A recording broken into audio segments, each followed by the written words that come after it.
పూలే జై పూలే జై జై పూలే జై పూలే జై జై పూలే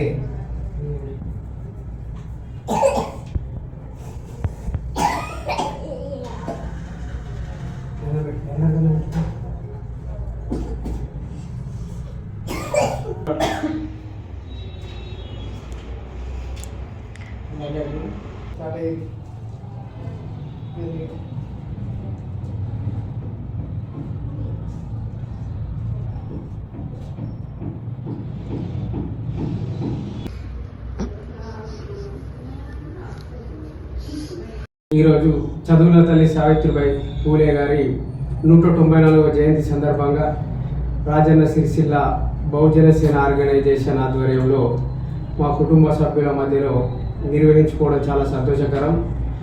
అణగారిన వర్గాలకు అక్షరాన్ని ఆయుధంగా అందించడం కోసం ఎన్నో అవమానాలను ఎన్నో అడ్డంకులను ఎదుర్కొని దేశంలోనే మొదటి పంతులమ్మగా బడిలో పాఠాలు చెప్పి మహిళలకు చదువును అందించిన మహోన్నతమైన వ్యక్తి సావిత్రిబాయి పూలే గారు.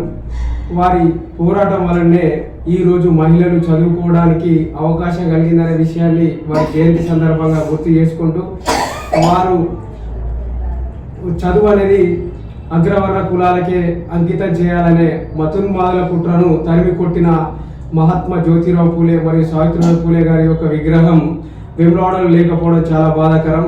మహనీయుల యొక్క స్ఫూర్తి అనేది నేటి తరం సమాజానికి విగ్రహాల రూపకంగా స్ఫూర్తిని అందిస్తుంటుంది.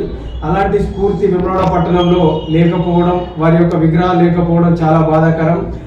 వారి యొక్క పోరాట స్ఫూర్తిని నేటి తరం మహిళా లోకం సావిత్రిబాయి పూలే గారి యొక్క స్ఫూర్తిని తీసుకొని వారికి జరుగుతున్న వివక్షతపై పోరాడాల్సిన అవసరం ఉందని సందర్భంగా గుర్తు చేసుకుంటూ, వారి యొక్క గారి జయంతి కార్యక్రమాన్ని మా కుటుంబ సభ్యుల మధ్య నిర్వహించుకోవడం చాలా సంతోషకరం. ఇట్టి కార్యక్రమానికి సహకరించిన కుటుంబ సభ్యులకు హృదయపూర్వక జైభూములు తెలియజేసుకుంటూ జై పూలే జై జై పూలే జై పూలే జై జై పూలే.